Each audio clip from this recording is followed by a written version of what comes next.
Eu passo, então, a palavra agora para Daniele Beletato Nesralla, da Condege. Bom dia a todas e todos. Eu queria cumprimentar todos os presentes aqui, na pessoa dos adolescentes do CPA que estão aqui, e que todas as vezes que eu estou na reunião do CONANDA, eu fico encantada com as falas de vocês, assim como foi aqui nesse evento. Palmas para eles. E ouvi-los falar dá um ânimo novo para a gente acreditar que a nossa luta está valendo a pena, né? Porque às vezes a gente luta tanto, e a gente ainda se depara com tantos desafios. E ouvir vocês falar é revigorante, viu? Então, parabéns pelo trabalho de vocês, e que mais e mais adolescentes estejam presentes nos conselhos estaduais, nos conselhos municipais, e é isso. Bom, isso foi só uma breve saudação. Antes da minha fala, eu gostaria de fazer minha audiodescrição. Já fui apresentada, mas meu nome é Daniele Beletato Nesralla, eu sou defensora pública no Estado de Minas Gerais, e atualmente eu estou na coordenação da Comissão de Defesa e Promoção dos Direitos da Criança e do Adolescente do CONDEG. O CONDEG é o Conselho Nacional dos Defensores Públicos. Então, nessa comissão, a gente reúne os defensores de todos os estados para tratar das políticas de proteção e defesa aos direitos da criança e do adolescente. Eu sou uma mulher branca, de cabelos tingidos de loiro. Eu estou trajando um vestido branco e preto, um blazer preto e um óculos. Acho que é isso. Eu tenho uma apresentação, já pode passar aqui?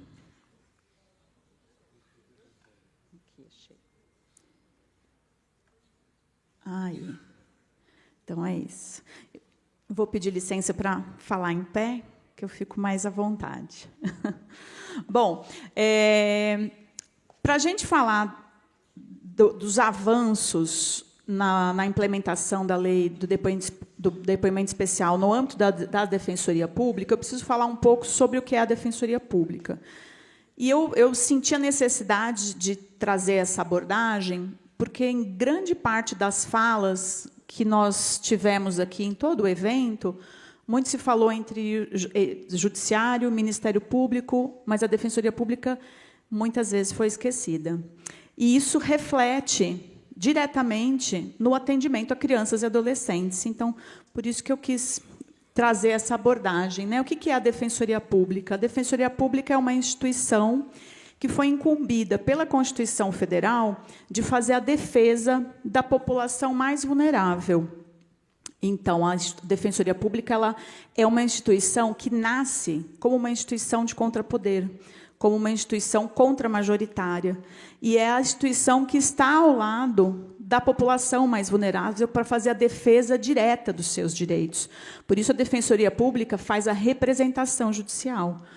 O Ministério Público é impedido pela Constituição Federal de fazer representação judicial. Por quê? Porque a função do Ministério Público é diferente.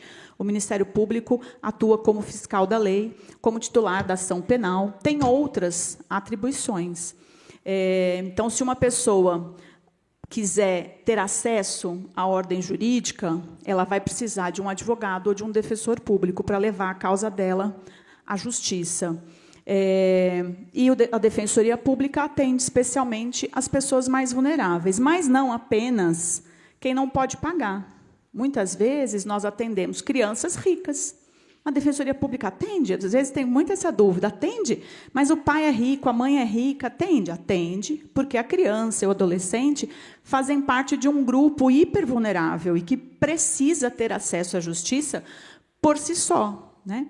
Então, essa é uma peculiaridade da Defensoria Pública. Existe a Defensoria Pública dos Estados, existe a Defensoria Pública da União. A Defensoria é uma instituição una, é indivisível, mas nós temos essa estrutura em Defensoria Pública dos Estados e Defensoria Pública da União, assim como Justiça Estadual, Justiça Federal, Ministério Público Estadual, Ministério Público Federal. Mas a grande diferença é que, na estrutura da Defensoria Pública, quem atua na defesa dos direitos da criança e do adolescente é quem atua perante a Justiça Estadual. E mesmo quando os processos vêm para Brasília, quando os processos vêm para os tribunais superiores, quem continua na defesa das crianças e dos adolescentes são os defensores públicos dos estados. Essa é uma diferença entre o Ministério Público Federal. O Ministério Público, quando os processos vêm para Brasília, quem faz o acompanhamento desses processos vai ser o Ministério Público Federal. É o Procurador-Geral da República que está à frente do Ministério Público Federal e organiza toda aquela estrutura. E por que isso acontece com a Defensoria Pública? Porque a gente nasceu na Constituição Federal. A Defensoria é uma instituição nova. Nós chegamos no Brasil formalmente em 1988. Então, é uma instituição muito recente, né? Diferente do Ministério Público, do Judiciário, que chegaram no Brasil junto com as caravelas, né? São instituições que já existiam na Europa e foram trazidas, os modelos foram trazidos para o Brasil. Então, são instituições que foram se desenvolvendo ao longo desse período, se estruturando. Então, sem dúvida alguma, tem maior capilaridade e mais recursos e mais estrutura do que a Defensoria Pública. Esses 2 mapinhas que eu trago aqui, eu peguei só de 2018 a 2025. Se eu tivesse retrocedido lá para 2006, né, 90, se esse mapa fosse um mapa de 1990, do ECA, com certeza seria muito diferente, né? Então, assim, apesar do pouco tempo de existência formal, em muitos estados já existia o trabalho da Defensoria Pública, mais ou menos regulamentado em âmbitos estaduais, mas com essa formatação que a gente tem hoje foi na Constituição de 88. Então, hoje, a Defensoria Pública já atende muito mais comarcas. O atendimento tem que ser via comarca, que é a divisão territorial feita pelo Poder Judiciário, né? Mas a gente ainda tem muitos espaços que não têm atendimento da Defensoria Pública. E, no âmbito específico da criança e do adolescente, por que é importante a participação da Defensoria Pública nesses estados? Porque, veja, as pessoas têm uma impressão que a Defensoria Pública só faz a defesa do réu. Não, mas só defende o bandido, o criminoso. E isso não é verdade. A Defensoria Pública atende todas as pessoas, não foi isso que eu falei lá no começo? Especialmente as pessoas mais vulneráveis. Crianças e adolescentes não fazem parte desse grupo hipervulnerável, né? Então, a criança e o adolescente têm direito à Defensoria Pública.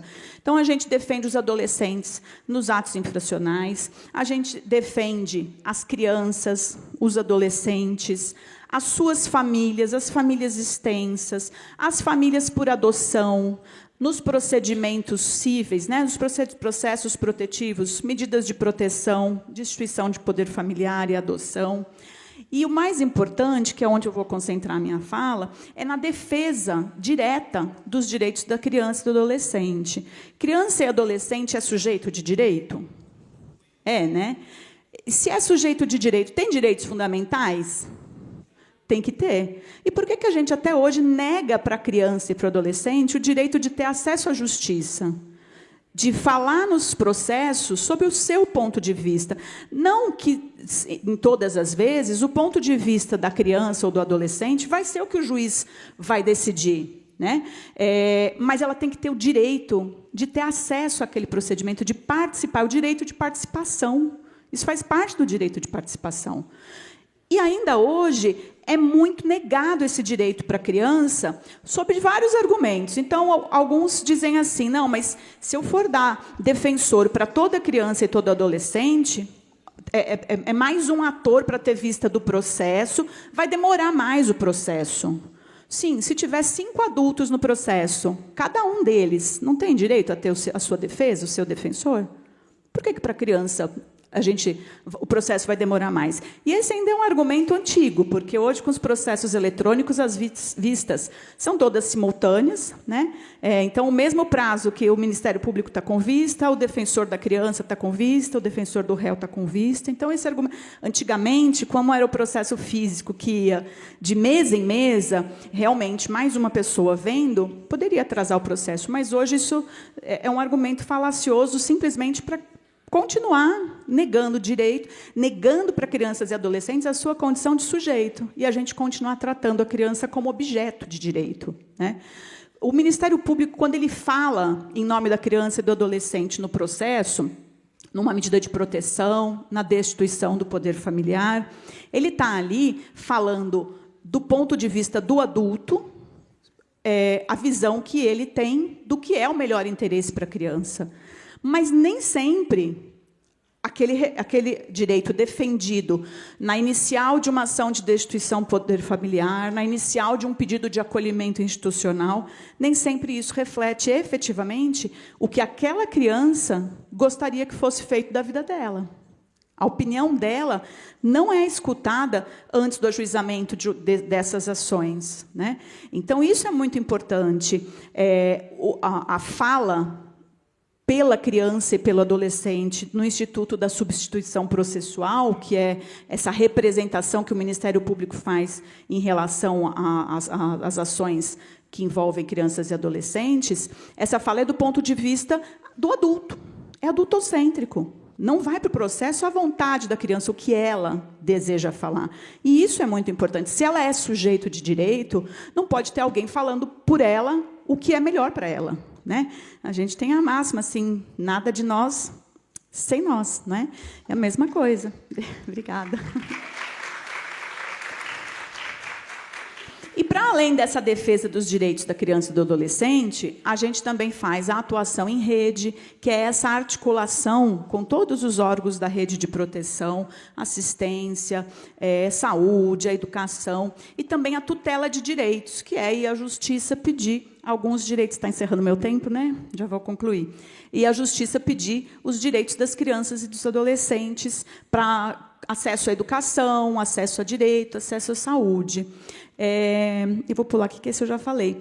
Em relação à violência, às crianças vítimas de violência, as defensorias públicas, 18 delas já têm fluxos de atendimento interno da Defensoria Pública, né? Nesse sentido, dando assistência jurídica integral e gratuita, não só para os autores de violência, não só para os outros familiares adultos, mas diretamente para as crianças e para os adolescentes, inclusive acompanhando as oitivas de depoimento especial. Em muitas situações, a gente tem dificuldade de participar dessas audiências. Os defensores são poucos. Quando a gente vai a uma vara de crimes contra a criança, ou uma vara onde está correndo um processo de depoimento especial, para acompanhar uma criança e adolescente, e o juiz e o promotor, que são, tipicamente, profissionais que atuam na área criminal. A grande maioria dos juízes e dos promotores que atuam no depoimento especial, eles não têm a especialização de um juiz ou um promotor que atua especificamente no direito da criança e do adolescente. Então, por essa razão, é muito mais importante que haja alguém ali ao lado da criança para dar a voz dela ao processo. Ela pode não querer falar. Em Belo Horizonte é muito comum sair mandados de condução, antigamente era condução coercitiva, para levar a criança a prestar o depoimento especial. Como a gente impugnou hoje, os mandados são mandados de condução não coercitiva. Tem esse não na frente agora, né? Mas se ela não quer prestar o depoimento, é direito dela. Isso tem que ser assegurado. Por isso, a lei do depoimento especial, a resolução do CNJ, eles são muito claros em dizer que é preciso que a criança tenha acesso à assistência jurídica para ela, na defesa dela, né? Porque os outros atores do sistema de justiça podem não estar tão focados na defesa daquela criança e mais focados na persecução penal, em buscar um meio de prova, né? E eu pergunto, a quem interessa impedir crianças e adolescentes de ter acesso à assistência jurídica direta? Se elas são sujeitos de direito, se elas têm direitos fundamentais, se elas têm direito a acesso à justiça também. Então, é muito comum a Defensoria Pública precisar recorrer diversas vezes, simplesmente para conseguir prestar assistência jurídica para a criança. Não é nem o conteúdo da defesa dela, né? E sim para estar ali ao lado dela. A gente teve um julgado pelo STJ que reconheceu o direito e o dever da Defensoria Pública e o dever do magistrado convocar a Defensoria Pública na sua comarca para atuar em todos os processos em que tem crianças falando, né? Porque ela tem direito de ter assistência jurídica ali ao seu lado. Ontem o colega Davi falou um pouco sobre o Instituto do Defensor da Criança na apresentação dele, trouxe os marcos normativos, eu posso disponibilizar aqui para todos, mas, assim, legalmente, não há dúvida que a criança tem acesso à justiça, mas, na prática, a gente tem muita dificuldade de implementar. Por isso, Rafaela, que eu queria pedir um olhar atento para a participação da Defensoria Pública e do CONDEG na comissão que está fazendo a revisão do pacto. Nós estávamos presentes no primeiro momento. Lá em 2019, o CONDEG estava presente em todas as reuniões, auxiliamos nos fluxos. Agora, nós não tivemos essa participação. E, ao nosso ponto de vista, é muito importante para o sistema de justiça, além do defensor, além do juiz, além do promotor, é importante a Defensoria Pública estar ali, né? E isso eu falo para todos os órgãos federais que estão representados aqui. Lembrem-se que, na área da defesa da criança e do adolescente, não adianta se chamar a DPU para compor esses grupos de trabalho, porque a atuação da DPU na área da infância e juventude se restringe àquelas situações em que há interesse da União, que ações que vão correr pela Justiça Federal, né? Então, por isso, eu coloco aqui o CONDEG, a nossa comissão, à disposição para participar desses espaços e poder levar o ponto de vista da Defensoria Pública para dentro dos processos. E uma coisa muito importante, a visão da Defensoria Pública na defesa da criança e do adolescente nesses processos tipicamente criminais é mais importante ainda, porque nós estamos focados na defesa da criança e não na persecução penal. Diferente do defensor, que está defendendo o agressor, diferente do promotor. Não me interessa se dali vai sair uma sentença condenatória ou uma sentença absolutória. Eu quero saber se aquela criança está protegida. Então, nos espaços onde a gente está, a gente pergunta, você está tendo acompanhamento psicológico? Você está tendo acompanhamento de saúde? Você recebeu? Posso te encaminhar para um serviço de acompanhamento? Dentro de um depoimento especial. O objetivo ali é obter a prova, mas a criança não pode ser usada como um meio de prova. A delegada ontem falou sobre isso, né? Falou, eu preciso encontrar outros meios de prova, porque, senão, eu não conseguiria investigar um homicídio. O homicídio, a vítima está morta. Como é que eu vou escutar a vítima? Eu preciso de buscar outros meios de prova, né? Eu vou encerrar a minha fala por aqui. Eu peço apoio a todos os órgãos que estão aqui nas alterações legislativas. A Defensoria Pública não está no ECA. O ECA, ele entrou no sistema normativo, a Defensoria Pública tinha 2 anos de existência. Nós somos mencionados no ECA 2 vezes. E isso dá a impressão que o legislador escolheu o Ministério Público como única instituição que representa crianças e adolescentes. E, na verdade, não é. As leis, a Constituição Federal, as normativas, leis que regem a Defensoria Pública em âmbito nacional, em âmbito estadual, dizem que essa atribuição é da Defensoria Pública. Então, apesar da gente não estar escrito no ECA, não tem um capítulo da Defensoria Pública no ECA. Tem do Ministério Público, tem da Advocacia, tem do Judiciário, mas não tem da Defensoria Pública. Por isso que a gente tem tanta dificuldade em exercer o direito, a defesa dos direitos da criança e do adolescente. Então, eu peço apoio a todas as instituições para que a gente possa fazer essa correção histórica. Tá? Muito obrigada e fico à disposição.